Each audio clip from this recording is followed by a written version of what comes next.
Hello dear students, my name is Manish Mandre. I'm your faculty of English language and this is the next video of proposition. So as we know that proposition is very important for your all kind of examinations as well as if you want to improve your English language for your daily life use as well as for your official use. So this video is going to be very helpful for you. So either you are appearing for any examinations or you want to improve your English language for your daily life use. So this is very important for you, and this video I'm making on the demand of most of the students. They said to me, we are facing problem while using between, amid, among, amidst and amongst. So if you want to know the difference between these words, among these words, so you can get all the information in this video. So watch the full video to get the proper information. और इसमें मैं हिंदी और English दोनों में describe करूँगा. So this video is going to be helpful either you belong from the Hindi medium or either you belong from English medium. So this is very important for you. So watch the full video and know about all the prepositions. So first of all मैं यहाँ पे बात करूँगा between, amid, amongst, amidst और amongst. One by one मैं इन सबको इस video में डिस्क्राइब करूँगा. तो पूरी डिटेल्ड में आप इसको समझना चाहते हैं तो पूरी वीडियो को ध्यान से देखिएगा ताकि आपको सारे कॉन्सेप्ट आपको क्लियर हो सकें. So let's see. सबसे पहले मैं यहाँ पे आपको बताना चाहूँगा बिटवीन के बारे में. बिटवीन के साथ जो प्रॉपर्टी है वो क्या है और हम यहाँ पे बिटवीन को किस तरीके से यूज़ करते हैं वो हमें समझना पड़ेगा. तो देखिए बिटवीन हमेशा दो ऑब्जेक्ट्स के लिए यूज़ होता है. जब भी मैं दो ऑब्जेक्ट्स की बात करूँगा तो मैं वहाँ पे बिटवीन का यूज़ करूँगा. अब वो कैसे? जैसे सपोज दैट भी मेरे पास तीन ऑब्जेक्ट हैं. मान लो मैंने यहाँ पे लिखा ये ए ऑब्जेक्ट हो गया, उसके बाद ये बी ऑब्जेक्ट हो गया और ये सी ऑब्जेक्ट हो गया. अगर देखा जाए तो ऑब्जेक्ट ए और ऑब्जेक्ट सी के बीच में जो ऑब्जेक्ट है वो है बी.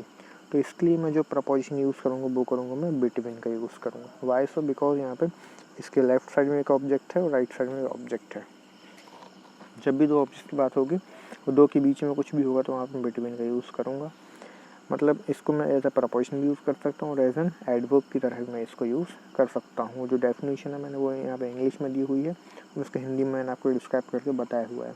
इंग्लिश में भी आप इसको इजीली समझ सकते हैं कि between can be used as a preposition and adverb. So जो बिटवीन है उसको मैं प्रपोजिशन के साथ साथ एक एडवर्ब के फॉर्म में भी यूज़ कर सकता हूँ. इफ स्पेस टाइम और something else between two things is to be in the middle and one thing is on the left side of another is right. मतलब एक चीज़ राइट में है और एक चीज़ लेफ्ट में है, उनके बीच में कोई दूसरा ऑब्जेक्ट है तो उसको जब भी मैं डिनोट करूँगा या उसकी जब भी बात करूँगा तो उसके लिए जो प्रपोजिशन यूज़ करूँगा वो करूँगा मैं बिटवीन. तो ये तो थ्योरेटिकल बात होगी. यहाँ तक आपको बात समझ में आ गई होगी इसकी डेफिनेशन क्या थी. इसके प्रैक्टिकल कुछ एग्जांपल्स को देखते हैं कि भाई how we will use in your real life और how we will define in the examination. तो आपको जो एग्जांपल्स मैं देने वाला हूँ उससे आपको सारी बातें क्लियर हो जाएंगी.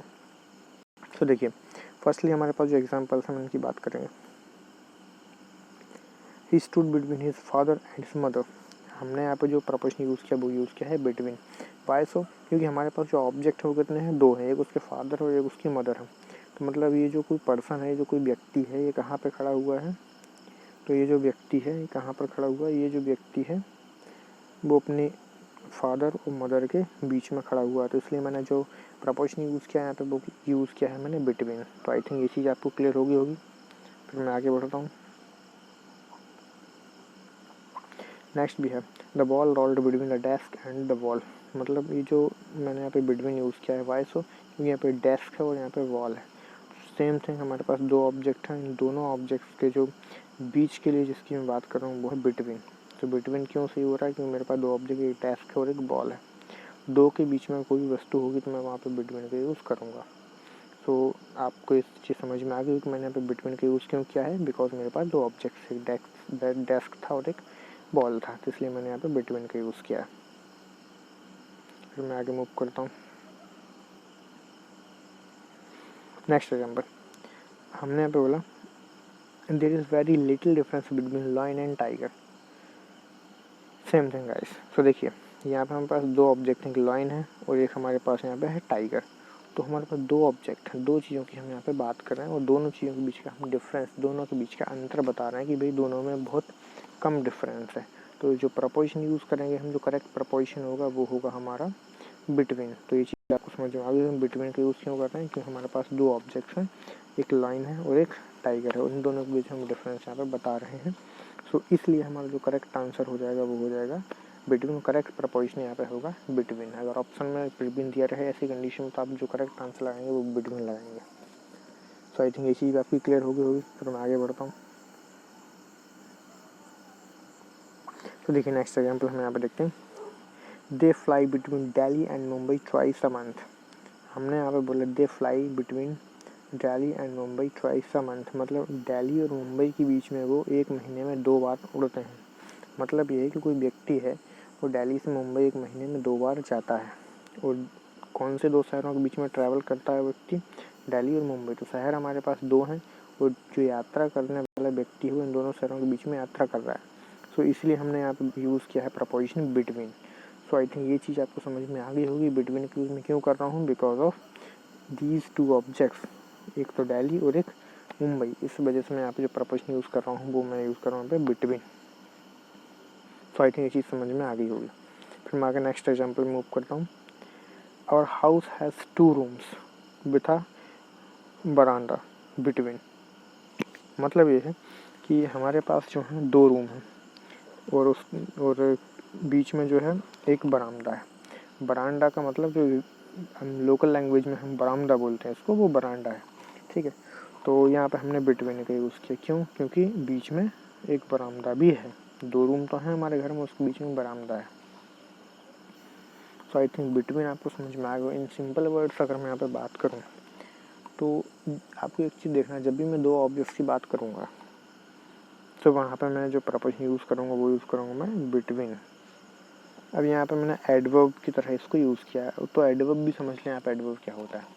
तो देखिए एडवर्ब एक ऐसा वर्ड होता है जो किसी भी वर्ब या किसी भी एडजेक्टिव या किसी भी एडवर्ब को जो मॉडिफाई करता है, उसकी मीनिंग में कोई भी चेंजेस करता है, उसको हम बोलते हैं एडवर्ब।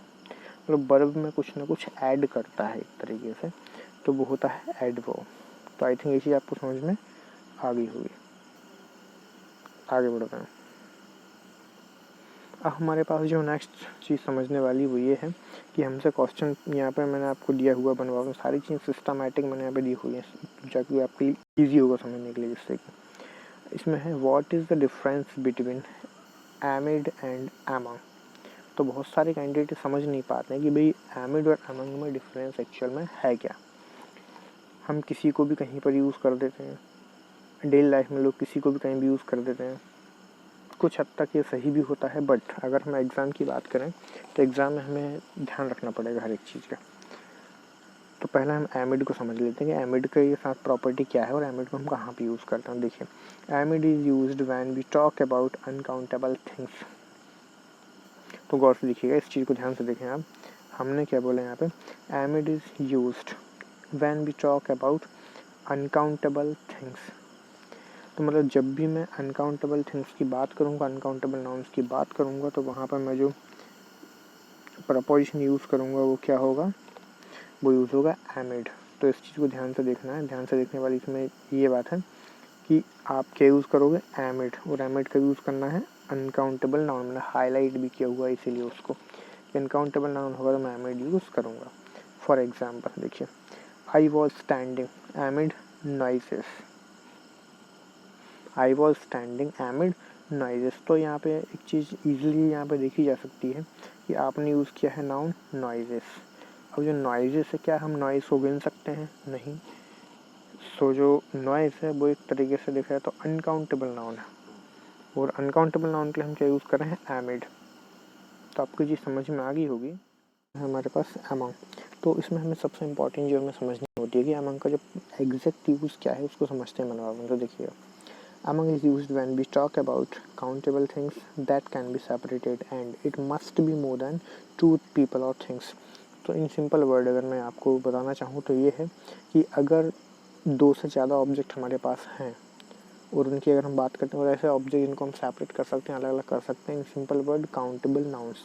तो जब भी मैं काउंटेबल नाउन्स की बात करूँगा तो काउंटेबल नाउन्स के लिए जो प्रपोजिशन यूज़ होगा वो होगा among। तो इस चीज़ का आपको ध्यान रखना है। सबसे इम्पॉर्टेंट चीज़ ये है कि आप काउंटेबल नाउन होना चाहिए, और दूसरी चीज़ ये है कि 2 से ज़्यादा वस्तुएं या व्यक्ति होने चाहिए जब भी आप अमंग का यूज़ कर रहे हो। तो जैसे फॉर एग्जांपल हमने अब देखा most of the people are going among the needy people to help them during the lockdown. मतलब ये हमने ये कहा कि बहुत सारे लोग जो हैं ज़रूरतमंद लोगों के बीच में जा रहे हैं उनकी मदद के लिए, क्योंकि लॉकडाउन है, लॉकडाउन की वजह से मदद के लिए बहुत सारे लोग उनके बीच में जा रहे हैं। तो जो लोग हैं वो एक तरीके से काउंटेबल हैं, दे कैन बी सेपरेटेड। तो इसलिए जो करेक्ट प्रपोजिशन मेरा यूज़ होगा जो मैं करूँगा यहाँ पे वो होगा बिटवीन, सॉरी यहाँ पे जो करेक्ट प्रपोजिशन मैं यूज़ करूँगा वो होगा अमंग। तो आई थिंक ये चीज़ आपको समझ में आ गई होगी कि अमंग को हम किस कंडीशन यूज़ कर रहे हैं। कि एक तो पहली कंडीशन ये है कि हमारे पास काउंटेबल नाउन होना चाहिए, दूसरी चीज़ जो है कि मोर देन 2 काउंटेबल नाउन मतलब 2 से ज़्यादा होनी ही चाहिए, तभी हम अमंग का यूज़ करेंगे, क्योंकि 2 के लिए तो हमारे पास बिटवीन है। तो ये चीज़ आपको समझ में आ गई, फिर मैं आगे मूव करता हूँ। इसके कुछ और एग्जांपल्स हैं उनको मैं यहाँ पर डिस्कस करूँगा। He is very famous among the workers. हमने यहाँ पे बोला he is very famous among the workers, वो वर्कर्स के बीच में बहुत ज़्यादा फेमस है। तो हमने यहाँ पे प्रपोजिशन जो कौन सा यूज़ किया है वो यूज़ किया हमने अमंग। तो ये चीज़ क्लियर होगी। नेक्स्ट एग्जांपल हम यहाँ पे देखेंगे we walked among the crowd in Red Square. We walked among the crowd मतलब हम भीड़ के बीच में चले कहाँ पर, रेड स्क्वायर में। तो जो करेक्ट प्रपोजिशन हमने यूज़ किया है वो यूज़ किया यहाँ पे अमंग। तो ये चीज़ आपको क्लियर होगी। अमंग क्यों यूज़ कर रहा हूँ, क्योंकि मैं क्राउड्स की यहाँ पे बात कर रहा हूँ, बहुत भीड़ की बात कर रहा हूँ, तो इसलिए मैंने यूज़ किया है अमंग। और भीड़ यहाँ पे काउंटेबल लोगों को आप गिन सकते हो। नेक्स्ट नन वन या नो वन दोनों कह सकते हैं मैंने। None one among them can play cricket मतलब उनमें से कोई भी व्यक्ति क्रिकेट नहीं खेल सकता है। तो इसमें मैंने जो प्रपोजिशन यूज़ किया है वो यूज़ किया है अमंग। अब अमंग क्यों यूज़ किया है, क्योंकि मैंने यहाँ पे जो प्रोनाउन यूज़ किया है वो यूज़ किया है दैम। और दैम मतलब 2 से ज़्यादा की बात हो रही है यहाँ पे। तो हम यहाँ पे जो प्रपोजिशन यूज़ कर रहे हैं वो यूज़ कर रहे हैं अमंग। क्यों कर रहे हैं कि हमारा जो प्रोनाउन है दैम है और इसके पहले हमने प्लेस किया है इसको, तो यहाँ पे यूज़ होगा अमंग। तो करेक्ट प्रपोजिशन हमारा क्या हो जाएगा, इसमें अमंग हो जाएगा। इस चीज़ का आपको ध्यान रखना है। 2 से ज़्यादा ऑब्जेक्ट होंगे तो अमंग का यूज़ होगा। Next example he is known among his friends as a bookworm. मतलब ये है कि वो एक अपने दोस्तों के बीच में एक तरीके से बुक्स लवर के बीच में बुक्स लवर की तरह जाना जाता है, अपने फ्रेंड्स के बीच में जाना जाता है। तो फ्रेंड्स यहाँ पे हमारे पास उसके बहुत सारे फ्रेंड्स हो सकते हैं, तो इसलिए हमने जो प्रपोजिशन यहाँ पे जो यूज़ किया है वो यूज़ किया है अमंग। तो आई थिंक ये चीज़ आप समझ गए होंगे कि मैं यहाँ पे अमंग का यूज़ क्यों कर रहा हूँ। Have you got my point. जो चीज़ आपको समझ में नहीं आ रही आप कमेंट बॉक्स में करके मुझे ज़रूर बताना ताकि मैं नेक्स्ट वीडियोज़ में उनको इम्प्रूव कर सकूँ। सो फिर मैं आगे बढ़ता हूँ। नेक्स्ट हमारे पास ये हुआ है अमंगस्ट और एमिड्स। तो इस चीज़ का हमें ध्यान रखना कि अमंगस्ट और एमिड्स को कहाँ पे यूज़ करना है, इसको देखिएगा। Amongst and amidst seems to be superlative form of among and amid, however it is not। मतलब ये है, कहने का मतलब ये है कि amongst और amidst जो है एक तरह की सुपरलेटिव डिग्री की तरह लगते हैं among और amid की, बट ऐसा नहीं है। आगे देखें amongst and amidst are the archaic form of among and amid and no longer in use। तो इनके कहने का मतलब ये है कि आप among और amid का यूज़ कर सकते हो, और amongst और amidst जो हैं ये एक तरीके से पुराने यूज़ हैं जो हम आज के समय मतलब जो आज की डेट में यूज़ में नहीं है, एक तरीके से वो एंटिक हो चुके हैं, पुराने हो चुके हैं, that is no longer in use. तो ऐसी कुछ जो यूज़ में नहीं है तो वैसे हो गए हैं, बट ऐसा नहीं है। अगर आप किसी भी एग्ज़ाम की तैयारी कर रहे हो तो स्पोकन इंग्लिश तक इट्स फाइन, आप इसमें अमंग और एमिड का यूज़ कर सकते हो, बट जब भी आप किसी एग्ज़ाम में अपेयर होते हो तो आपको अमंगस्ट का यूज़ करना पड़ेगा, और इसके साथ जो कॉन्सेप्ट है उसको भी आपको ध्यान रखना पड़ेगा। अब इम्पॉर्टेंट क्या है, जो भी व्यक्ति एग्ज़ाम के लिए तैयारी कर रहे हैं उनके लिए मैं पहले ही बता दे रहा हूँ कि ये वाला पॉइंट जो है आपको याद रखना है, जो मैंने इसमें हाईलाइट किया हुआ है कि इसमें जब भी मैं किसी वॉवल की बात करूँगा, देखो मैंने हाईलाइट भी किया हुआ है, तो आई थिंक इसकी इम्पोर्टेंस को आप समझिएगा कि भाई मैंने इसको हाईलाइट क्यों किया हुआ है, क्योंकि जब भी मैं ए ई आई ओ जो मेरे पास वॉवल होते हैं ए ई आई ओ या फिर यू, ये मेरे पास वॉवल होते हैं, अगर इनके पहले मुझे कोई प्रपोजिशन यूज़ करना होगा तो जो मेरा करेक्ट प्रपोजिशन जो मैं प्रेफर करूँगा और जो मुझे यूज़ करना है वो यूज़ होगा यहाँ पे अमंगस्ट, ना कि अमंग। इस चीज़ का ध्यान रखना है। प्रपोजिशन के साथ जो कि ए ई आई ओ यू वॉवल इनके पहले जो प्रपोजिशन यूज़ करेंगे वो यूज़ होगा एमोस्ट एग्ज़ाम में। और आप बोलते समय या फिर स्पोकन इंग्लिश में आप कोई सा भी यूज़ कर सकते हो, डजेंट मैटर, ये ज़्यादा मैटर नहीं करेगा, बट हमें एग्ज़ाम के पॉइंट ऑफ व्यू से देखना है। तो हम यहाँ पे करेक्ट प्रपोजिशन हम जो लगाएंगे यहाँ पे वो हमारा करेक्ट आंसर हो जाएगा एमोस्ट। तो आई थिंक ये चीज़ आपको समझ में आ गई होगी। फिर मैं आगे मूव करता हूँ। अब देखिए, अब बात करते हैं एरर्स की, कि भाई एग्ज़ाम्स में जो एरर्स आएंगे वो किस तरीके से आएंगे वो देखिएगा। डोंट यूज़ बिटवीन और टू, मतलब ये है कि सिंपल सी बात है, बिटवीन के साथ कभी टू का यूज़ हम नहीं करेंगे, इस चीज़ का आपको ध्यान रखना है।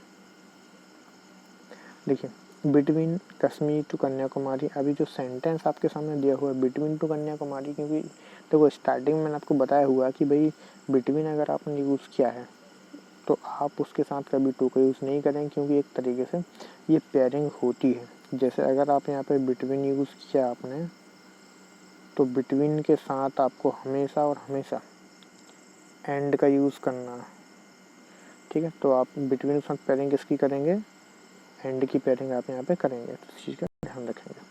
तो करेक्ट जो सेंटेंस हो जाएगा वो हो जाएगा between Kashmir and Kanyakumari there are several cities. तो यहाँ पर जो टू यूज़ हुआ है इसको रिप्लेस करेंगे हम किससे, एंड से हम यहाँ पे रिप्लेस करेंगे, तो सेंटेंस हमारा करेक्ट हो जाएगा। तो आई थिंक ये चीज़ समझ गए होंगे, मतलब बिटवीन और एंड की पेयरिंग होगी। इसी तरीके से एग्जाम में क्वेश्चन आता है, आपसे पूछा जाए कि भाई फ्रॉम, अगर फ्रॉम है तो फ्रॉम की पेयरिंग किससे होगी, तो फ्रॉम के साथ में टू का यूज़ करूँगा। एडिशनल मैं आपको चीज़ बता दे रहा हूँ, फ्रॉम होगा तो फ्रॉम के साथ टू का यूज़ होता है, और अगर बिटवीन है तो बिटवीन के साथ हम एंड का यूज़ करते हैं। तो ये चीज़ आपको समझ में आ गई होगी। फिर मैं आगे मूव करता हूँ। नेक्स्ट एग्जाम्पल देखें हम लोग, he gave me some money between 1300 to 2700।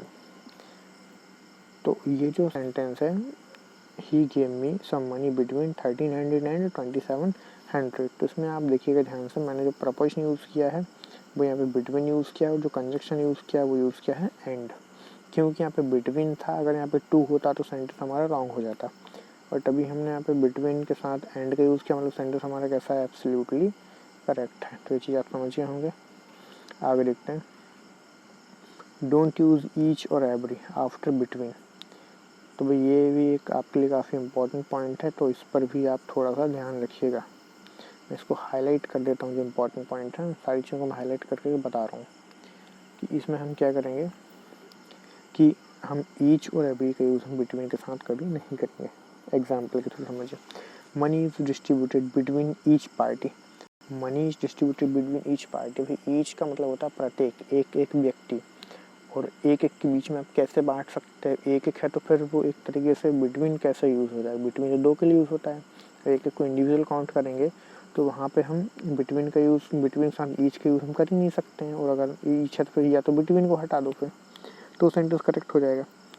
तो इसमें हमें यहाँ से ईच को यहाँ से रिमूव कर देंगे तो सेंटेंस हमारा करेक्ट हो जाएगा। तो हम क्या लिखेंगे यहाँ पे, money is distributed between parties, simple लिखेंगे, क्योंकि पार्टीज भाई एक से ज़्यादा होंगी, दो पार्टीज होंगी तो तभी तो उनके बीच में कोई चीज़ बांटी जा सकती है। बिटवीन अगर कहीं पे यूज़ हुआ तो इट मीन्स वेरी सिंपल, ये चीज़ ध्यान रखना है आपको कि वहाँ पे दो ऑब्जेक्ट से दो वस्तुएं होनी ही चाहिए, तभी आपका सेंटेंस जो है करेक्ट होगा। तो मैं यहाँ पे ईच को रिमूव करूँगा या फिर यहाँ पे मैं करूँगा पार्टीज, तो सेंटेंस मेरा करेक्ट हो जाएगा। सो आई थिंक ये चीज़ आपको अच्छे समझ में आ गई होगी। फिर मैं आगे मूव करता हूँ। अब हमारे पास आती है एक्सरसाइज, कि भाई एग्ज़ाम में किस तरीके से क्वेश्चंस आएंगे और आप उनको किस तरीके से टैकल करेंगे। तो देखिए, मैं यहाँ पे बात कर रहा हूँ एक्सरसाइज ऑफ प्रपोजिशन की।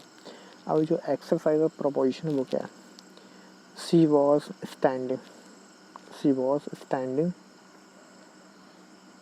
Mary and Peter. तो इसमें जो करेक्ट प्रपोजिशन हो जाएगा वो क्या हो जाएगा, तो सिंपल सी बात है, हमारे पास कितने ऑब्जेक्ट्स दिख रहे हैं यहाँ पे आपको, यहाँ पे जो ऑब्जेक्ट्स हमको दिख रहे हैं दो, एक तो मैरी, एक पीटर।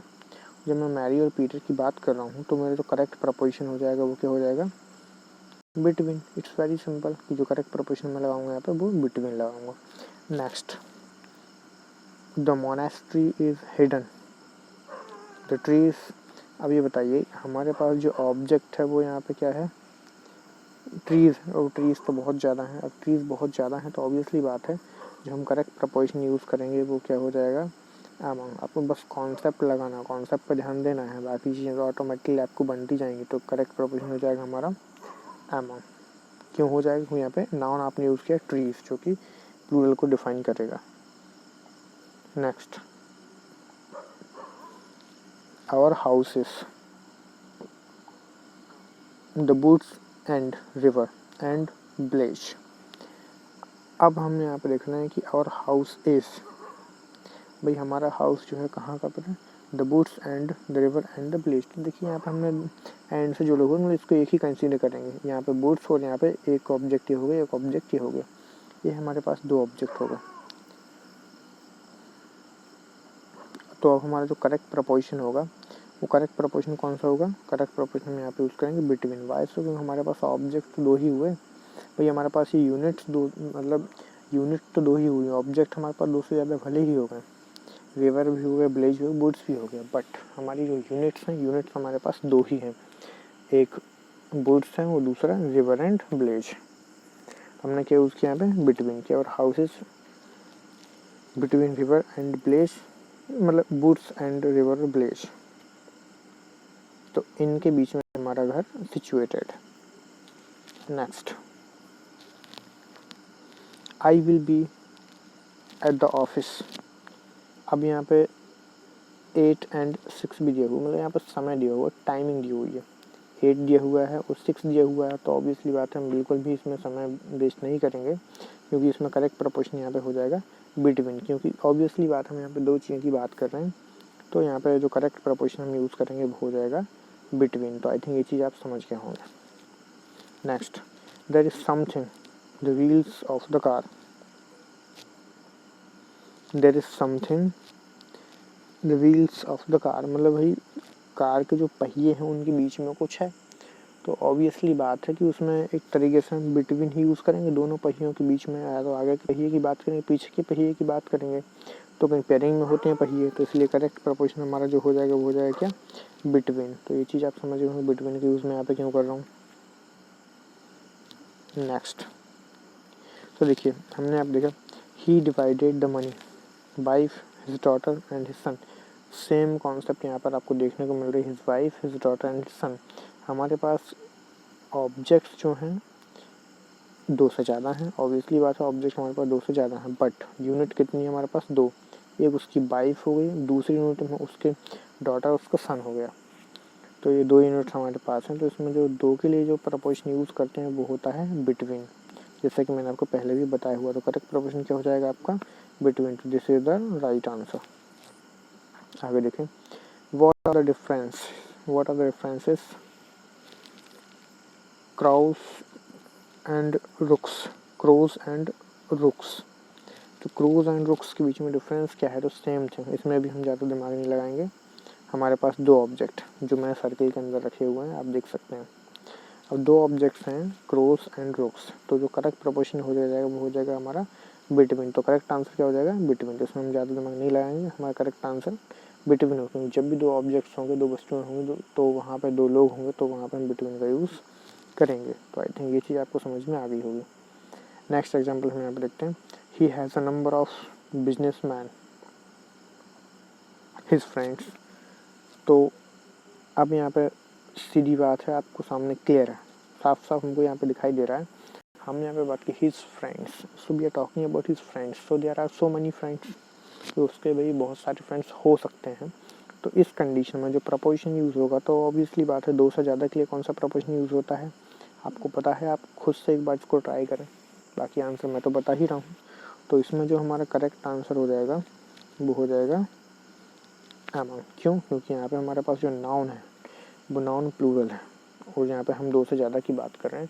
तो मैंने इसमें आपको सारे कॉन्सेप्ट इससे रिलेटेड आपको बता दिए हैं, और अगर फिर भी आपको कोई प्रॉब्लम होती है तो आप मुझे कमेंट बॉक्स में करके, कोई भी डाउट आता है तो आप मुझे कमेंट बॉक्स में कमेंट करके आप मुझसे पूछ सकते हैं, मैं वहाँ पे आपको रिप्लाई कर दूँगा। और जो नेक्स्ट वीडियोज़ हैं उनमें मैं और अच्छे तरीके से चीज़ों को इम्प्रूव करूँगा आपके सजेशंस के बेस पर। और आपको जो भी टॉपिक पढ़ना हो, जिस टॉपिक में आपको इशू हो, वो टॉपिक का कमेंट करके बताइएगा मुझे, ताकि मैं उस पर भी वीडियो आपको प्रोवाइड कर सकूं। तो आपके कमेंट के आधार पर ही न्यू वीडियोस आपके मिलते रहेंगे आपको।